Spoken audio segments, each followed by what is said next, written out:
हरे कृष्णा। तो एक नया टॉपिक है, हाल कैसा है जनाब का। Okay, we can look at this topic and we have new tarot. I think कल ही आपने देखा होगा, message try use this tarot and we have this oracle. तो ओरेकल भी है, टैरो भी है। देखते हैं दोनों की रीडिंग क्या आती है। And we have this box to contain the cards within. ठीक है, ओके, सो लेट्स बिगिन। पहले कुछ कार्ड्स देखते हैं टैरो से एंड फिर देखेंगे यहाँ से। ठीक है, चलो शफल करते हैं cards and here we go. ठीक है, चलो पहला कार्ड जो आ रहा है वो है, yes, as you can see, one of the beautiful cards. There's about 10 of wands. Yes. Okay, हाल कैसा है जनाब का? यही हाल है जो आप देख रहे हो, जो आप समझ रहे हो। Okay, this is all about the person जो कि उनके दिल में चल रहा है। एंड आई थिंक आपको ये यहाँ से शायद दिखेगा बहुत अच्छे तरीके से। ठीक है, यहाँ पर इसे रखता हूँ। 10 ऑफ वांड्स का मतलब है कहीं ना कहीं पे ये जो पर्सन है ये अपनी ज़िंदगी इस कदर गुजर रहा है कि अभी उसे शायद कुछ समझ में आ रहा है। यू नो, कई बार हम बहुत ज़िद्दी बन जाते हैं और हम कहते हैं कि भाई मुझे ये करना ही है। जैसे कि लियो हो गया, सेजिटेरियस हो गया, एरीज हो गया और टॉरस भी हो गया। यू नो, ऐसे कुछ लोग हैं जो बहुत ज़्यादा मतलब ज़िद पकड़ के रखते हैं कि मुझे ये करना ही है किसी भी हालत में, और वो ज़िद छोड़ते नहीं है। अब उसमें क्या होता है कि कई बार जब आप ज़िद पकड़ के रहते हो तो फाइनली जब अंजाम उल्टा होता है तब आपको समझ आता है कि भाई ये तो कुछ ज़्यादा ही हो गया, फिर कुछ अलग ही हो गया। 10 ऑफ वांड्स में कहीं ना कहीं इनकी जो आज तक की कश्मकश थी किसी बात को लेके, अगर आप दोनों के बीच शुरू में हो चुकी थी और कहीं ना कहीं उनको लग रहा था कि भाई क्या करे अभी, मैं तो ये नहीं कहूँगा, फाइनली उनको अंडरस्टैंड हो रहा है कि भाई गलती चाहे किसी की भी हो, रिलेशनशिप निभाना बहुत इंपॉर्टेंट है। ये सबक जिसको मिलता है बहुत जल्दी, वो जल्दी समझ जाता है कि भाई ज़िंदगी इंपॉर्टेंट है, ना कि हमारा ईगो, ना कि हमारा अहंकार। इसी के लिए यहाँ पे कहा जो कि 10 ऑफ वांड्स, कहीं ना कहीं ये पर्सन जो है ये अपने आप को सुधारने की कोशिश कर रहा है। This person is not trying to figure out कि भाई ऐसे कौन से रास्ते हो सकते हैं ताकि वो आपसे अपने दिल की बात शेयर करे एंड जो हो चुका है उसके ऊपर पर्दा डाले। तो ये कहीं ना कहीं एक सही शुरुआत हो सकती है आपकी रिश्ते में। ठीक है, दूसरा कार्ड जो देखते हैं यहाँ पे है, अगेन ब्यूटीफुल कार्ड, जजमेंट। देखो जजमेंट कार्ड यहाँ पे आ चुका है और ये बहुत कुछ बता रहा है। यहाँ पे as you can see angel is over here and वो चेतावनी दे रहे हैं। ठीक है, सो अगेन यहाँ पे एक डिपिक्शन यहाँ पे ऐसे आ रहा है कि इनका दिल, इनका मन इनको पुकार रहा है।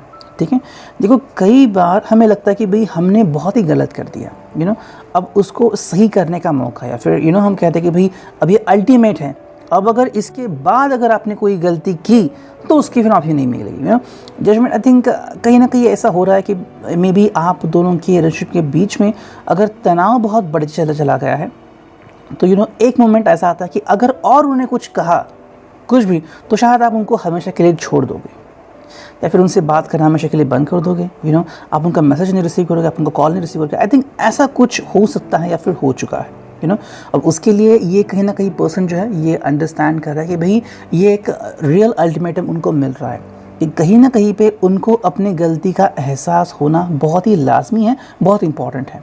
ओके, अगर वो फिर भी ये नहीं करता तो फिर उनकी ज़िंदगी हाल का बेहाल हो जाएगा। Okay, I had seen a movie, उस मूवी में ऐसा एक सीन था कि जो हीरो होता है उसकी जो वाइफ होती है, okay, she used to have affairs. ठीक है, हीरो को पता चलता है, hero like I am very angry, and तभी उसे कोई मिलता है, बस उससे बात करने के लिए जाता है तो वो उससे पूछना चाहती कि तुम क्यों जा रहे हो। तभी उसकी माम जो है उसको रोक देती है कि भाई do not ask any question to him. अभी अगर तुम उससे कुछ सवाल पूछोगे तो रहा सहा जो ट्रस्ट है वो भी टूट जाएगा। तो वैसे ही है जजमेंट में, इसका पर्सन को जो है वो अभी कुछ चीज़ों को फेस करना है। उसका खुद का दिल जजमेंट पास कर रहा है कि भाई अगर तुमने और गलती की तो तुम फिर अपने ही नज़रों में गिर जाओगे। कहीं ना कहीं ये कार्ड यहाँ पे आ रहा है। मे बी आप उनसे बहुत कुछ एक्सपेक्ट कर रहे हो कि भाई आप इनको अपने you know this person should give you more time, more comfort zone, this person should give you more attention. इन्होंने आपसे बात करनी चाहिए, आपके साथ समय बिताना चाहिए। अगर ये कहीं ना कहीं कर नहीं रहे हैं तो ये उनके लिए एक अल्टीमेटम आ सकता है। ठीक है, थर्ड कार्ड जो यहाँ पे है वो है 7 of wands. As you can see यहाँ पे एक ब्यूटीफुल डिपिक्शन आ गया है। This person is not trying to figure out something, हालांकि चीज़ें फिर भी थोड़ी सी वैसे ही हैं जैसे कि पहले थी। ये पर्सन शायद थोड़ा चेंज करने की कोशिश तो करेगा या फिर कर रहा है लेकिन इतना सक्सेसफुल नहीं हो रहा है। 7 ऑफ वांड्स में फिर भी इसको थोड़ी सी परेशानियां हैं and there are some people जिसके यहाँ से इसको बच के आपकी तरफ आना है। सो मे बी ये बहुत ज़्यादा अटक चुका है। If you find this person is in affair तो शायद वहाँ पे है, या फिर दिस पर्सन अगर उसकी जिम्मेदारियाँ बहुत सारी हैं, जैसे कि उसे क्लाइंट्स बहुत सारे हैं, इसकी बिजनेस अपॉर्चुनिटीज़ बहुत सारी है, तो उनसे बच के आपकी तरफ आना ये थोड़ा सा मुश्किल टास्क बन चुका है। ठीक है, नेक्स्ट कार्ड आ रहा है वो है 3 ऑफ सॉर्ड्स। 3 ऑफ सॉर्ड्स है यहाँ पे, तो कहीं ना कहीं ये कार्ड तो भाई मैंने इमेजिन नहीं किया था, लेकिन एक कार्ड आ गया यहाँ पे। ठीक है, ये कार्ड क्या बयां करता है कि भाई किसी न किसी का दिल यहाँ पे टूट सकता है, टूट चुका है या टूटने वाला है। ठीक है, आई थिंक ये जो पर्सन है, ओके, टुडे जो रीडिंग अभी आ रही है ये इस कदर आ रही है कि भाई there is something which is happening और विच हैज़ हैपेंड, या तो ये होने वाला है या तो हो चुका है। कई बार हम किसी चीज़ को होने से रोकने की कोशिश ज़रूर करते हैं, डजंट मीन कि ये कोशिश रंग लाएगी। ठीक है, जैसे कि हमने देखा कि भाई इसको अल्टीमेटम मिल चुका है, ये गलतियों के ऊपर गलतियां करते ही जा रहा है, आने की कोशिश करेगा लेकिन फिर भी उसको कोई लोग रोक रहे, तो ऐसे हालत में 3 ऑफ सॉर्ड्स का होना लाजमी है। मतलब ये सिर्फ किसी एक का ही दिल बचा सकता है। I think there are lots of people जो इनसे अपेक्षाएं रखे हुए हैं। अब अगर ऐसी अपेक्षा है तो शायद सिर्फ किसी एक की ही अपेक्षा पूरी हो सकती है। तो अगर आप खुद की बात करें तो शायद कहीं ना कहीं पे आपको भी झटका लग सकता है या फिर झटका लग चुका है।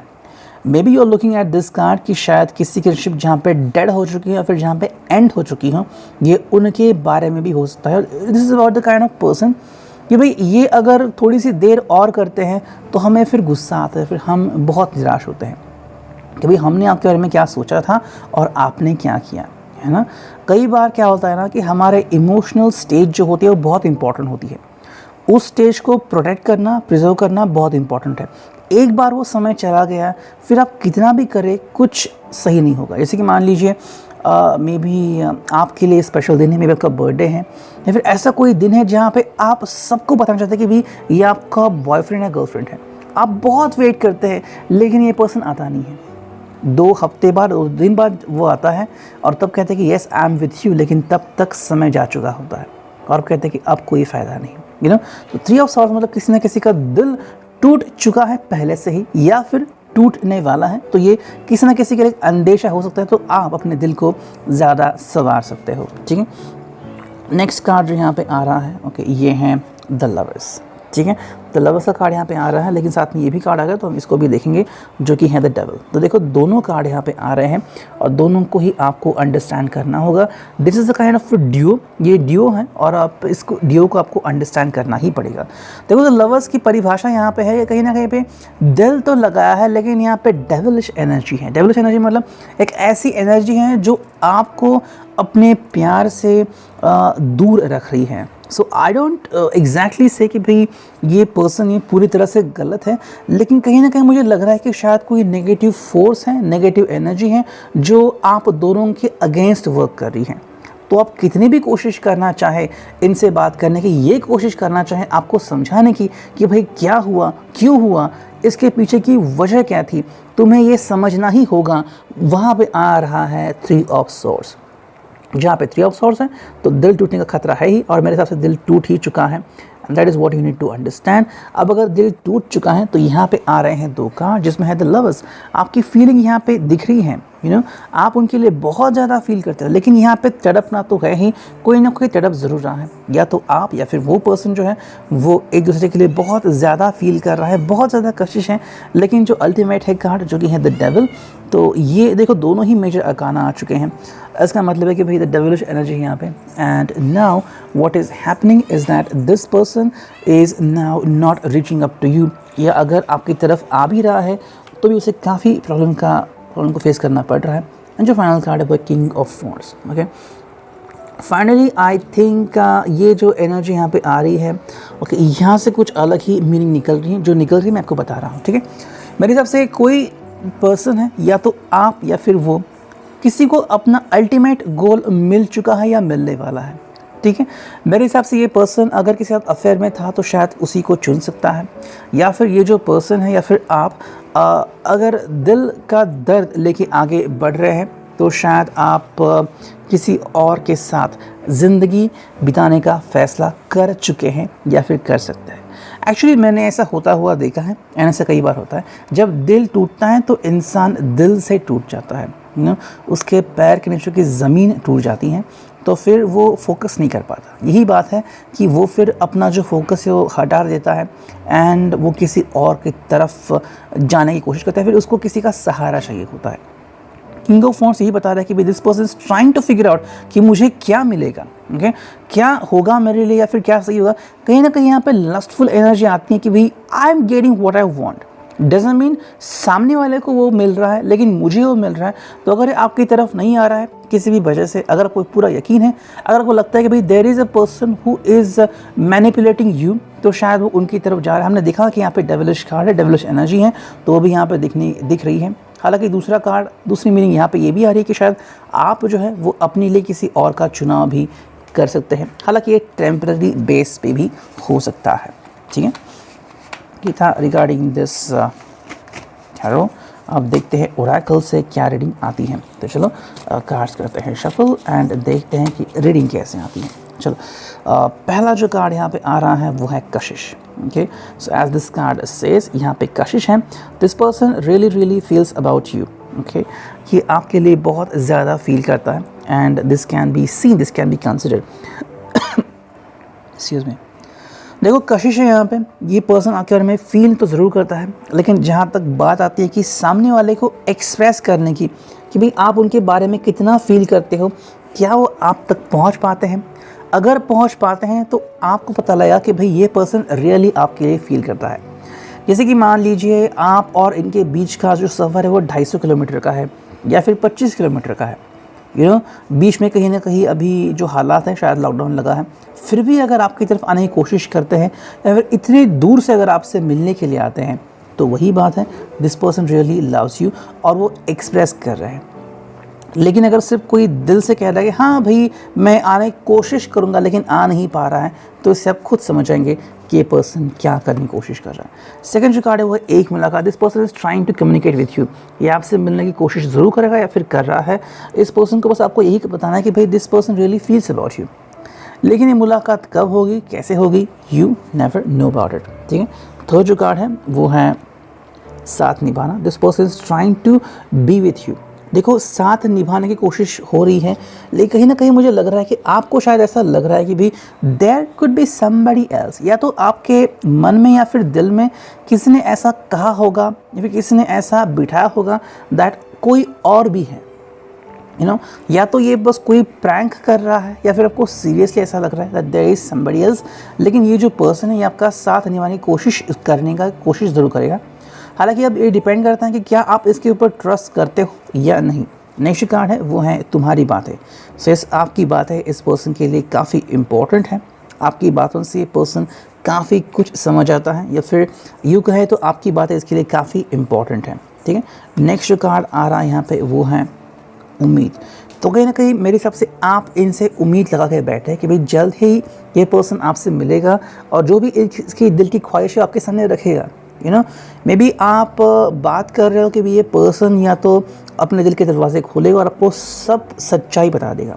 आपको इससे कोई लेना देना नहीं है कि भाई ये पास में क्या कर रहे थे, क्या उनका किसी के साथ अफेयर था, व्हाटएवर हैपनिंग। आपको बस इतना जानना है कि क्या ये पर्सन आपके लिए अभी कुछ फीलिंग्स रखता है, और अगर रखता है तो आपके लिए क्या कर सकता है, क्या वो किसी का साथ छोड़ सकता है जस्ट फॉर यू। जो कार्ड है वो है ढूंढते रहना। कहीं ना कहीं मेरे हिसाब से आप बस जवाब ढूंढ रहे हो लेकिन आपको जवाब मिल नहीं रहा है। ये रिलेशनशिप ऐसी हो गई कि यहाँ पे स्ट्रेन बहुत आ चुका है। ऐसे कुछ लोग होते हैं जो हमें क्लियर आंसर नहीं देते, बस कल कर देंगे। जैसे कि जो लोग उधार मांगते हैं एंड फिर चुकाने का नाम ही नहीं लेते, कल दे देंगे परसों, और उसके बाद फिर हमें परेशानी होती है। जस्ट वही हो रहा है। मे बी इस पर्सन ने ही आपसे बात करने की शुरुआत की थी, लेकिन अभी जो हालात है ये पर्सन आपको जता नहीं रहे कि भी आपसे कितना प्यार करते हैं। आप इनसे कम्युनिकेट करने की कोशिश कर रहे हैं, कम्युनिकेशन हो नहीं रहा है। एंड जो फाइनल कार्ड यहाँ पे आ गया है वो है ख्वाब में। आई थिंक ये पर्सन सिर्फ और सिर्फ आपके ख्वाबों में ही नज़र आ रहा है। भी ये पर्सन और आपकी फारकत हो चुकी है, आप दोनों में शायद दूरियां आ चुकी है। जैसे कि हमने देखा पहला टैरो, वैसे ही यहाँ पे रीडिंग आ रही है। This person is now not helping you in any way. वो आपसे दूरियां बना रहा है और आपको इस बात को जितनी जल्दी समझ में आएगा उतना जल्दी आपको इसकी हेल्प हो सकती है। ठीक है, ये था आज का रीडिंग, बहुत ही अलग था, लेकिन जो रीडिंग आई मैंने आपके सामने रख दी। सो जिनके साथ रेजोनेट होगा वो इसे कैरी ऑन करेंगे। Till then, thank you, signing off, me and you, tarot.